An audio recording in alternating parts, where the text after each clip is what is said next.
জয় নিতাই জয় গৌর বাঞ্ছাকল্পতরুভ্যশ্চ কৃপা সিন্ধু ভয়বচ পতিতানাং পাবনেভ্য বৈষ্ণবেভ্যো নমো নমঃ। সকল বৈষ্ণব সাধু গুরু ব্রাহ্মণ গৌর ভক্তমণ্ডলী সকলের রাতুল চরণে আমার দণ্ডবৎ প্রণাম। তা কিছু কথা বলার জন্য আমি আপনাদের সম্মুখে এসেছি। যদি কোনো ভুল ত্রুটি হয় নিজের অধম সন্তান ভেবে আপনারা ক্ষমা করবেন।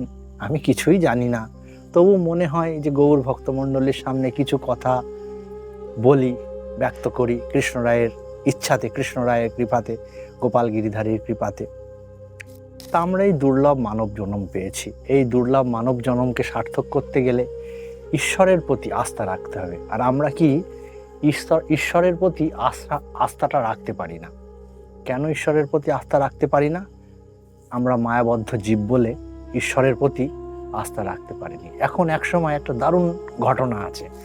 এক সময় এক বৈষ্ণব মালা জপ করতে করতে নদীর ধার দিয়ে আপন মনে যাচ্ছে, হরে কৃষ্ণ কৃষ্ণ কৃষ্ণ হরে হরে, হরে রাম রাম রাম হরে হরে, এইভাবে মালা জপ করতে করতে যাচ্ছে। আর সেইখানে সেই নদীর তীরে এক ধোপা সুন্দর করে কাপড় কেচে কেচে মেলে রেখেছে।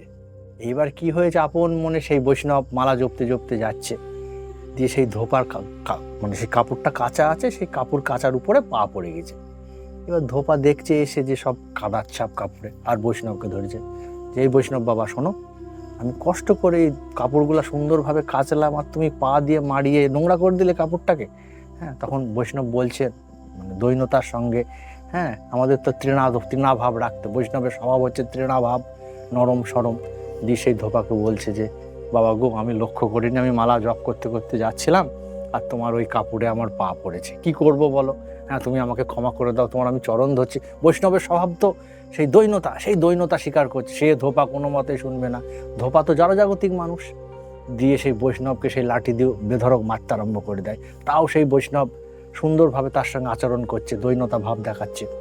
এইবার কি হয়েছে, বৈকুণ্ঠ লোকে মা লক্ষ্মী স্বয়ং ভগবান নারায়ণকে বলছে যে হে প্রভু, তোমার এই ভক্তকে যে ওই ধোপা মারছে, তুমি যাও গিয়ে তাকে ঠেকাও গা, রক্ষা করো গা, নাহলে তোকে মেরে ফেলবে। মেরে একটুখানি সামান্য কাপড়ের ওপরে পা দিয়েছে বলে এরম করছে ওই লোকটা, তুমি একটু বলো ওকে গিয়ে।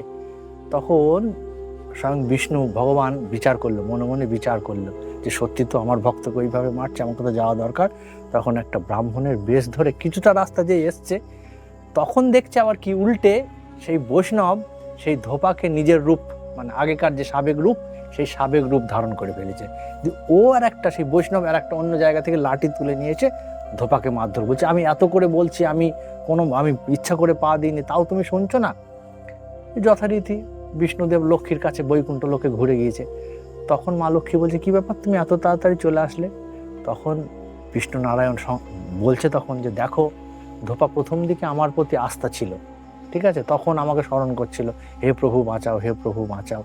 আমি যেই কিছুটা দূর গিয়েছি, তখন দেখছি সেই বৈষ্ণব নিজের আসল রূপ, দৈন্যতা ভাবকে ভুলে গিয়ে, হ্যাঁ তৃণাভাবকে ভুলে গিয়ে নিজের রূপ ধারণ করে সেই ধোপাকেই মারতে আরম্ভ করেছে। এই যে ব্যাপারটা, আমরা ঈশ্বরের প্রতি আস্থা রাখতে পারিনি। সকলকে ঈশ্বরের প্রতি আস্থা যাই হয়ে যাক না কেন, ঈশ্বরের প্রতি আস্থা রাখতে হবে। ঈশ্বরের প্রতি যদি আস্থা না রাখা হয়, তাহলে বৈষ্ণব সত্তা থাকবে না। নিশ্চয়ই ঈশ্বর কৃপা করবেন। তবে কি ঈশ্বরকে সঠিকভাবে ডাকতে হবে, ধ্যান জ্ঞান মন ঈশ্বরের রাতুল চরণে মনকে নিয়োজিত করতে হবে। এটাই হচ্ছে মানব জন্মের ধর্ম। তা আমরা সবাই মিলে ঈশ্বরের কাছে প্রার্থনা করব, আর ঈশ্বরের চরণে আমরা নিজের মন কায়া বাক্যকে নিয়োজিত করব। জয় নিতাই জয় গৌর, জয় জয় রাধেশ্যাম। সবাই ভালো থেকেন। শুভ সন্ধ্যা।